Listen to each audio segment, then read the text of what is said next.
¿Qué pasa en el campo de la Sharia en este periodo de declive? La actividad científica baja porque la gente tiene que preocuparse por conservar su cabeza encima de su cuerpo y eso toma tiempo. Entonces ya no da para estar coleccionando manuscritos y visitando a otros eruditos en otros pueblos. Hay que esconderse o hay que pelear. Entonces la actividad intelectual disminuye y los que antes eran investigadores y esforzados, juristas, pasan a ser seguidores, imitadores de los anteriores.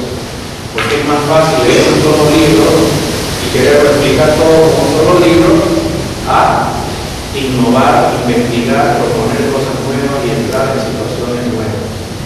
Entonces surge la imitación, el formalismo y rápidamente esa falta de profundidad en los estudios nos lleva al extremismo. Cuando una persona ignora, no conoce la generosidad de Dios, se hace extremista, empieza a ser intolerante con los demás y llevar las situaciones a extremos. Y esto es como empujar a alguien que ya se está resbalando en embajada, ¿no es cierto? Alguien que está rodando por un cerro, si yo encima le doy un empujón, va a caer más rápido. El extremismo, la intolerancia, la imitación ciega llevó a una caída en el mundo islámico. Rápidamente esta caída es aprovechada por las potencias vecinas. Aparecen los francos, aparecen los castellanos, ¿sí? Aparecen los bizantinos, no son los bizantinos, los venecianos, los genoveses, los chiitas. Todos esos vecinos de los musulmanes empiezan a comerle terreno al mundo islámico. Y una de las formas de restarle poder a los musulmanes fue imponerles forzadamente su legislación. Les doy un ejemplo. Rusia, el zar de Rusia, invade los territorios del norte del imperio otomano, de los musulmanes. Los rusos invaden lo que actualmente es Rumania, Bulgaria, y también invaden el Cáucaso, donde están los musulmanes chechenos. Los otomanos estaban tan preocupados en matarse entre ellos, ¿sí? Otros estaban pensando en el nirvana musulmán, los sufis, que no tenían un ejército, no tenían una estructura material para oponerse a las tropas del zar. Porque los rusos sí sabían de la vida, ¿no es cierto? Cuando estaban sobrios peleaban, y después se emborrachaban y volvían a pelear. Entre vodka y cañones vivían los rusos. Entonces, los turcos otomanos se ven obligados a pedir ayuda a los enemigos de los rusos. ¿Quién? Inglaterra, Francia. Pero esa gente no ayuda pues por caridad, no hace limosna con los temas militares, ¿no es cierto?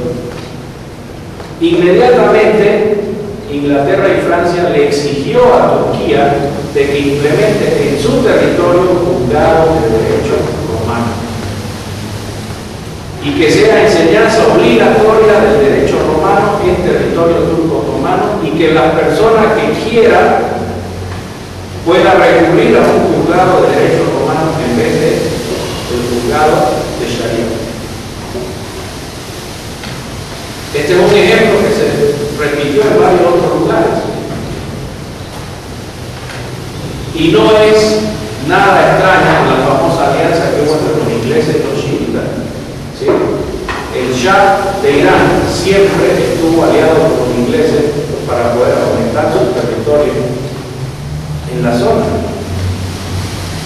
¿Y cuál era la condición? De que también se implementen juzgados con derechos anglosajones. Entonces, poco a poco, la gente fue alejándose de la práctica de la Sharia.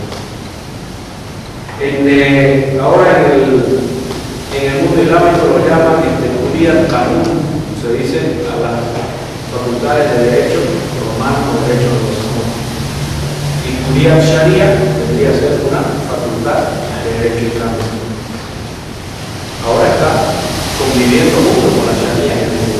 muy pocos países han resistido a esa presión. El paso final, el golpe mortal, digamos, al igual como sucedió en el occidente con el cristianismo, se trata de hacer en el mundo islámico, matarlo a Dios. O sea, una vez que se hizo retroceder la práctica de la Sharia, hay que ir a la cabeza, a la fuente. En el mundo europeo, en la época del Renacimiento, viene el auge del antropocentrismo. El hombre exento de todo, ya no Dios. Las leyes deben reflejar los deseos del hombre, no de Dios. Entonces surge eso, ¿no? De que la voz del pueblo es la voz de Dios. O sea, ya no el pueblo debe seguir lo que Dios dice, sino que Dios debe coincidir con lo que el pueblo pide. Eso es el antropocentrismo. Varios eruditos europeos lo dicen, ¿no? Nietzsche, por ejemplo, es de los más crueles para expresar esa realidad. El hombre lo mató a Dios, ya no lo necesita. El hombre creó a Dios cuando lo necesitaba, dice, y cuando ya no lo necesitó, lo mató y se puso él en su lugar. Antropo, hombre, centrismo, poder, centro. Eso que sucedió en Europa, los europeos le contagian al mundo islámico. A través del liberalismo, a través del socialismo, vienen esas ideologías antropocentristas al mundo islámico. Hoy tenemos el caso, por ejemplo, casos dramáticos, tristes, como el de Túnez, Egipto, donde todo el pueblo es musulmán, pero por fruto de sus compromisos con potencias extranjeras, el gobierno tiene que implementar el liberalismo, el neoliberalismo, el socialismo, el marxismo, el castrismo. Si hacemos un recuento de los 59 distintos países que ahora son el mundo islámico, ¿sí? Vemos que la mayoría son socialistas, socialistas de izquierda, socialistas de más allácito, socialistas de más acacito, liberal, derecha, centro derecha. Muy pocos países, ¿sí?, dicen nuestra constitución es el Corán. Entonces estamos en un momento extremo, ¿sí?, de retroceso, donde ya las fuerzas enemigas han ido contra la fuente misma de la Sharia, sacarlo a Dios. Y por eso es que en el mundo islámico vemos muchos conflictos, porque tenemos dos culturas que están peleando por mantenerse. La cultura antropocentrista, liberal, socialista, y la cultura islámica. Porque desde el punto de vista del musulmán, el liberal y el socialista son iguales.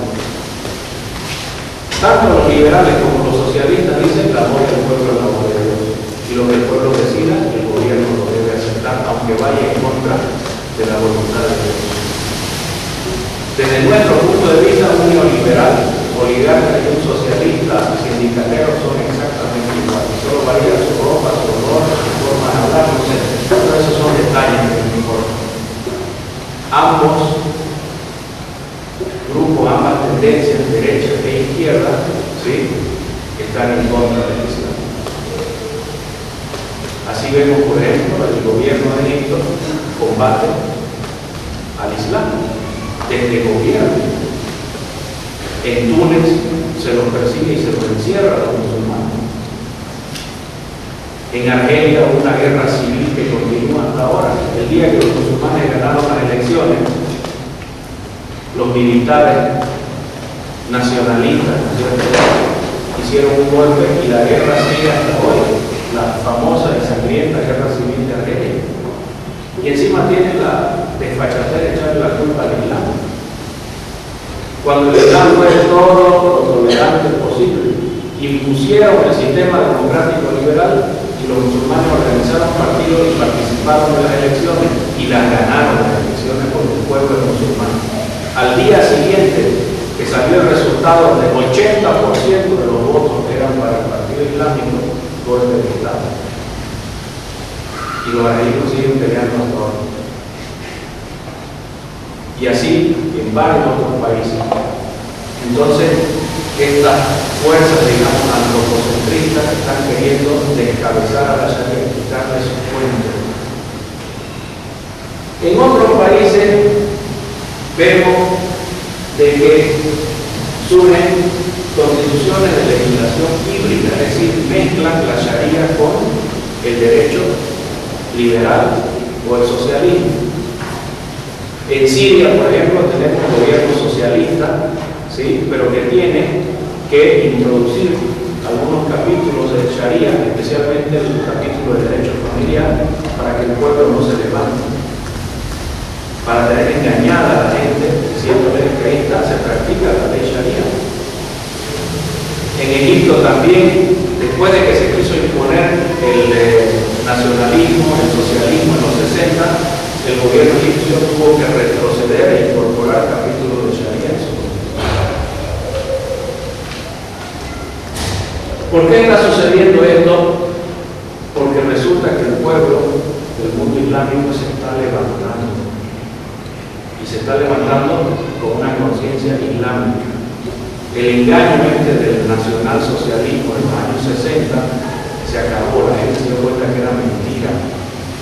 No les trajeron ningún beneficio los regímenes nacionalsocialistas, que más bien eran una tropa de racistas que lo hicieron quedar a los árabes como racistas. Esos señores como Abdel Nasser, Anwar Sadat, ¿sí?, que hablaban que la nación árabe y que el arabismo, no sé qué, hicieron quedar a todos los musulmanes como una manga de racistas, nos perjudicaron.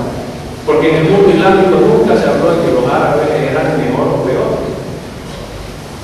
Imagínense los pobres kurdos, ¿sí?, los turcos, los persas, todos ellos viven con los árabes y hablan árabe. ¿Desde dónde nosotros sacamos un discurso racista como el que maneja, ¿sí?, el nacionalismo de Egipto, el nacionalismo de Siria, Líbano? La gente se dio cuenta que nos perjudicaba. Entonces ahora la rebelión en contra del enemigo nace del mismo Islam. En Palestina se elimina a la OLP como único vocero, digamos, del palestino, y ahora está Hamas, ¿no es cierto? En el Líbano surge el Partido Islámico. En Turquía el Partido Islámico gana todas las elecciones de taquito, pero no los dejan gobernar por los militares, los masones, controlan el ejército. Pero estamos viendo un resurgimiento islámico a nivel mundial. Tanto así que los mismos Estados Unidos, por ejemplo, el ejército de Estados Unidos tiene que tener imán. Yo creo que en el ejército de Estados Unidos hay más imanes de lo que tiene Bolivia, la comunidad musulmana. Y son pagados con el dinero de Estados Unidos. ¿Por qué? Porque los musulmanes se están movilizando, están presionando ahora. O sea, parece que el péndulo llegó hasta su parte más alta y ahora toca volver. Hay países como Emiratos Árabes, Qatar, donde se está volviendo a la práctica de la Sharia. Bien, hasta aquí llegamos entonces. ¿Qué hacemos nosotros ahora, al final de la evolución? Podemos decir, yo voy a seguir una sola escuela, como era la época de la gente que vivía en el campo y apenas podía toparse con un libro o algún erudito en toda su vida. Me parece que no podemos seguir el mismo método porque ahora tenemos acceso, vivimos en la época, en la era del acceso a la información. Ahora tenemos acceso a mucha información. Entonces tenemos que buscar una manera nueva, ¿sí?, de conocer la Sharia, de implementar la Sharia. Ahora esa manera nueva no va a ser 100% inventada por nosotros. El Sagrado Corán siempre nos da la pauta. Si dudan sobre algo, consulten a la gente de conocimiento. ¿Acaso es igual al que sabe o al que no sabe? En la práctica, ¿qué significa esto?